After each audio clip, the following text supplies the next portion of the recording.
Stan's 360 World, the religious channel. I'm going to be doing a little bit more in-depth discussion on some of the relics of the faith.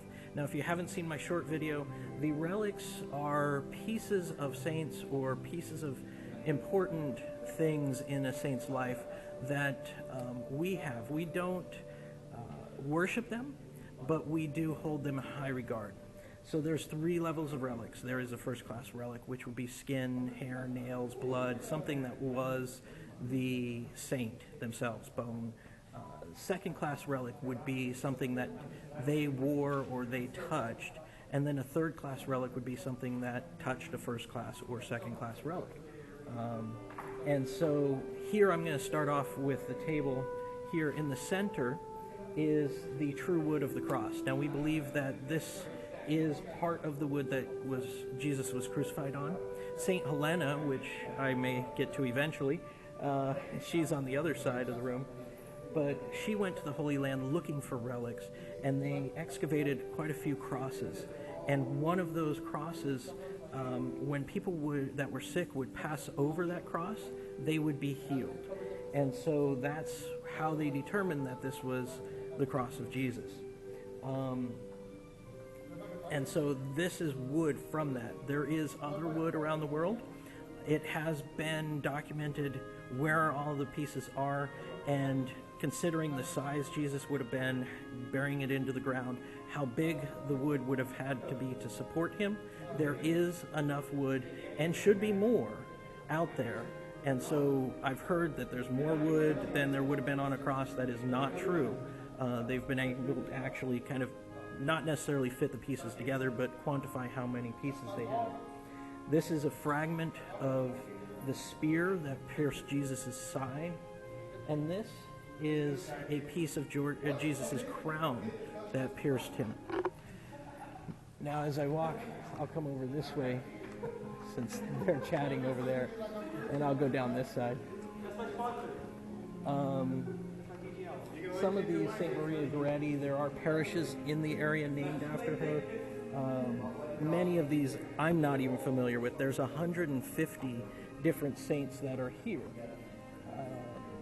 One that stuck out to me on this table is this one here, who is St. Jude the Apostle. Now, St. Jude, he's known as the patron saint of lost causes.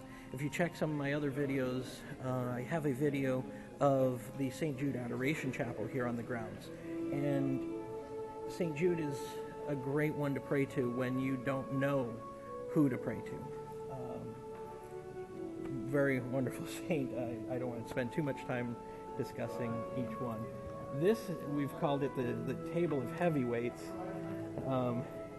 He's touching St. Dominic. St. Dominic was the one that created he was the founder of the Dominicans. And just next to him is St. Ignatius of Loyola, who's founded the Jesuits, and I believe also the Ignatian spirituality is based off of his writings. You also have St. Paul of the Cross, who I don't know much about. Our Lady here actually belongs to him. That's not a relic. St. Patrick, he was the Irish saint that brought Christianity to Ireland. There's the tale that he drove the snakes out of Ireland. Not necessarily true. There actually is no record of snakes in Ireland. St. Benedict, he has a lot of prayers, and there's a medal that I wear after things that he's designed. He also was a founder of the Benedictines. St. Maximilian Kolbe is a doctor of the church. He also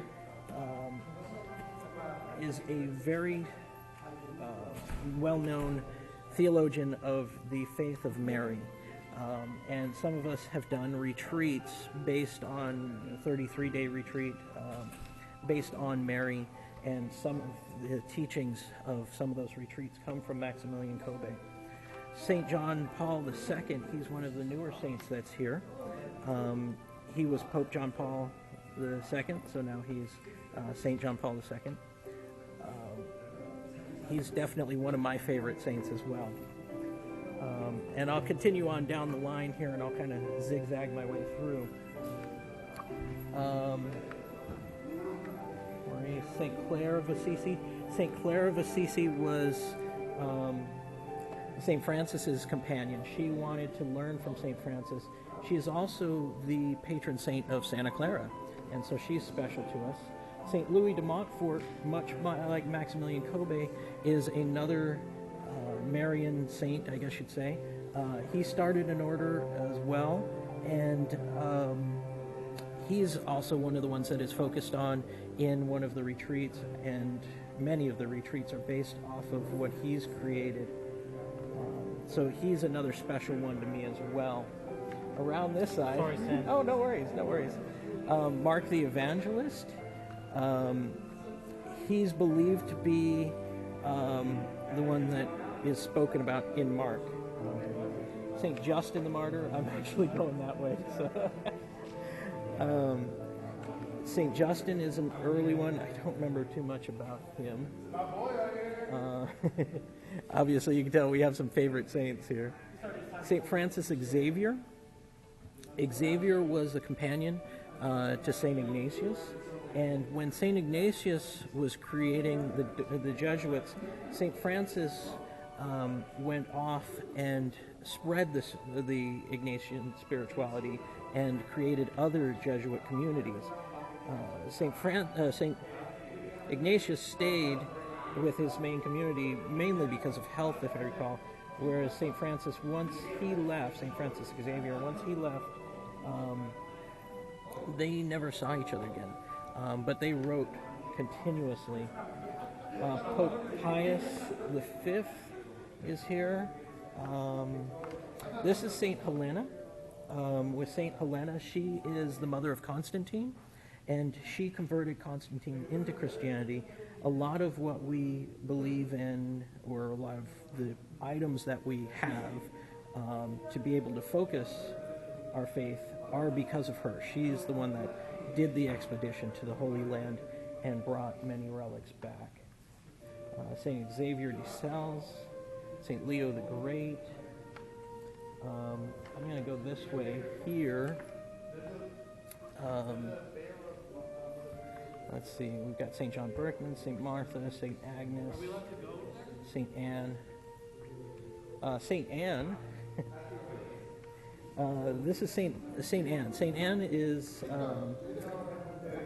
Mary's mother.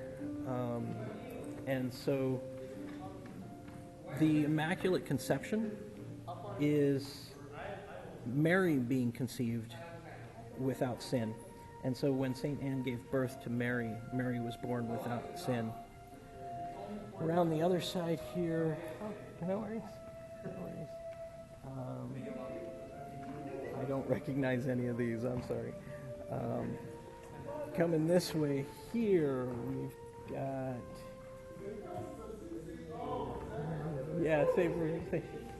yep. St. John of the Cross. Yeah. Those, I don't know many of those. I'm sure you're starting to get a little dizzy on this. Some of the other ones that I did pick out on the other side there, this is a piece of the crib, of Jesus' crib. St. Augustine, St. Monica. I'm going to come around the table. I'm sure you're starting to get dizzy. St. Dismas.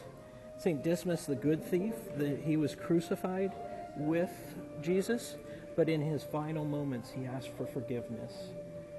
And so that's St. Dismas. On this table here we have Stanislaus. He was a confessor in Poland, a Polish nobility, and he's actually my namesake saint. Around the other side we have St. Lucy. St. Lucy, she's always shown with her eyes on a platter, because the story that I know of her is that when a suitor came along, she was so beautiful, and he says he was trying to draw her attention, and he says, "You have such beautiful eyes." And so she says, "Well, if you like them so much, I will give them to you." And she reaches in, plucks her eyes out, and hands them to her. Hands them to him. 3 days later, her sight was miraculously restored. So she is always portrayed with a platter with her eyes on the platter. There's some North American saints, martyrs here. And I don't know... Oh, St. Luke the Evangelist, who he's holding right now. That's the person that wrote the Acts of the Apostles. And so, yeah.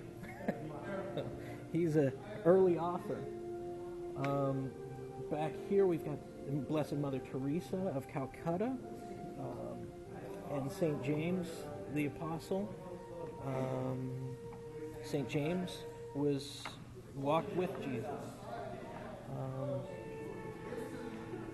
Mary Magdalene down here. Mary Magdalene has gotten a reputation wrongly that she was a prostitute, and that is not the case. She was a disciple of Jesus. She followed Jesus, and yeah. Over on this table here,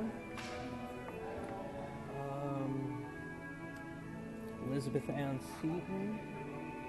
I can't remember her story off the top of my head. Saint Bernadette, she is incorruptible. Her body is still on display in a glass case, and her body is not decaying. Let's see, who do we have over here? St. Thomas Aquinas, an early doctor of the church. St. Vincent de Paul. St. Catherine of Siena.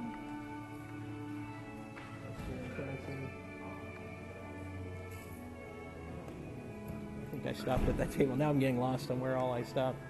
St. Padre Pio. St. Padre Pio was an Italian saint, and he was very troubled through most of his life. He's one of the few people that had stigmata. So that's when you bleed from the wounds that Christ would have had. And so you'll see that in his picture there, he has his hands wrapped. But he's one of the few people that both of his hands, both of his feet, and his side would constantly bleed, and they bled for decades continuously. He was a confessor that, he would hear people's confessions, and he had this ability that if somebody had more to confess or wasn't telling him the truth, he would either call them out on it or stop the confession and make them leave. People just loved him, and for many years there were crowds that were forming, and the local government requested that they sequester him and keep him from the public because they were worried about how many people were gathering for him. St. Nicholas. St. Nicholas is our Santa Claus. His feast day is not that of December 24th. It's actually December 6th. He was a bishop in Turkey. St. Conrad. St. Polycarp was a disciple of St. John the Apostle. He's one of the early doctors of the church, and so without a lot of his writings, we wouldn't know what we know now of Jesus. St. Aloysius of Gonzaga. St. Aloysius had a kidney disease. He wanted to become a priest, but in his time he was working with people that were dying from the plague, from the plague outbreak in Rome in 1591, and he actually died at the age of 18. But he's actually the patron saint of AIDS patients, and also young people. He's got a few things there. St. Anthony the Abbot, another Stanislaw, St. Peregrine, St. Anthony of Padua. St. Anthony is known as, let's see, he's for shipwrecks, the American Indians, amputees, seekers of lost articles. That's what I remember him of. And there's a prayer that I remember that goes something like, St. Anthony, please come around. St. Anthony, please help me find what cannot be found. That's at least how I say it. It's something similar to that. St. Francis of Assisi. St. Francis started the Franciscans, along with St. Clare, was one of his first followers in his order. Patron saint of San Francisco. And so, there's so much I could say about St. Francis. I know quite a bit about him. If you're in San Francisco or you see any of my travel videos, I may also post it here. There is a replica of the chapel that he built. We have a lot that we know about his life, and so he's one. If you're starting to get into saints, check out St. Francis. He's a pretty neat one. St. Teresa of Lisieux, the little flower. My mind just left me on that one, sorry. St. John Vianney, St. Francis Xavier Cabrini. St. John the Baptist is the patron saint of this church. He was the predecessor and cousin of Jesus, and has quite a bit in the early life of Jesus, and was the one that baptized Jesus. On this table here, down at the end here is one that stuck out for me, is Father Michael McGivney. He is not yet beatified, and he is the founder of the Knights of Columbus, and we're working on his beatification and promotion into the sainthood. But he founded the Knights of Columbus and helped, I will almost say, fortify the American church. St. Paul the Apostle. St. Paul walked with Jesus. St. Paul. And then I'll wrap up on the table over here. On this table we have St. Joseph, and St. Joseph was the father of Jesus, and next to that is Blessed Virgin Mary. For St. Joseph, it's a piece of his cloak, and for the Blessed Virgin Mary, it's a piece of her veil that's on display here. And so there's a lot of history in this room. Are we praying to these saints? To answer that question, no, we do not pray to the saints. We believe that the saints are in heaven with Jesus, and when you would ask something of a friend, you might also ask it through another friend. Hey, can you go tell Martin this? And that's what we're doing when we include the saints in our petitions, is that we are asking their help to approach Christ, to answer our prayers. And so we do not pray to them. These are special items to us. We treasure these. That's why we call this the treasures of the church. But we are not worshiping them. And you'll see that the guys are touching them to their crosses, to rosaries that they've brought for their families. And this is to allow the faith that we have, that they are friends of Christ, extend to these items as well. And so when we pray near these items, that their spirituality is connected and goes on to Christ and the Lord. So with Stan's 360 World, I hope that was interesting to you. Hopefully I got most of my facts right, because they're just coming off the top of my head.